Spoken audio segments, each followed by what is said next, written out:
చాలా హ్యాపీగా ఉందండి. మన పెద్దలు చెప్పినట్టు ఇలా హెల్తీ రెసిపీస్‌ని ఫాలో అవుతున్నందుకు. ఛానెల్‌లో పెట్టిన మునగాకు పచ్చడికి మీరు చూపిస్తున్న ఆదరణకి చాలా సంతోషంగా ఉంది. ఫ్లూ సీజన్‌లో జ్వరాలు, జలుబులు వస్తూ ఉంటాయి కాబట్టి పెద్దలు దీన్ని తీసుకోమన్నారండి. అయితే దీనికి మిరియాలు కూడా జోడించి మంచిగా మునగాకు రసం ప్రిపేర్ చేశాను. ఒకసారి చూడండి. పాన్ పెట్టేసుకొని కందిపప్పు, శనగపప్పు, మినపప్పు, మిరియాలు, ధనియాలు, జీలకర్ర, ఎండుమిర్చి వేసి బాగా ఫ్రై చేసుకోవాలి లో ఫ్లేమ్‌లో పెట్టుకొని. ఈ మంచి సువాసనతో ఫ్రై అయిన తర్వాత గుప్పెడు మునగాకుని క్లీన్ చేసింది తీసుకొని ఇది కూడా వేసుకొని బాగా ఫ్రై చేసుకోవాలి. మునగాకు డ్రై అయ్యే వరకు కూడా.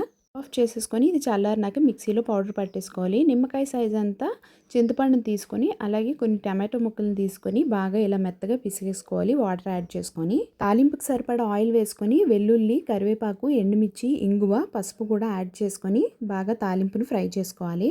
చింతపండు గుజ్జుని పిప్పు తీసేసి వేసుకొని మీకు పులుపుకి తగినంత నీళ్లు కూడా వేసుకోవాలి. అరుగు రాకుండానే మనం చేసుకున్న మునగాకు పొడిని వేసేసుకుంటే అప్పుడే మనకి ఇందులో ఉన్న ఫ్లేవర్స్ అన్నీ కూడా రసంలోకి వెళ్తాయి. తగినంత ఉప్పు, చిన్న బెల్లం ముక్క, కొంచెం కారం కూడా యాడ్ చేసుకొని కొత్తిమీరని కూడా చల్లేసుకొని ఇల్లంతా గుమగుమలాడేలాగా రసాన్ని తెరలకాగించాలి.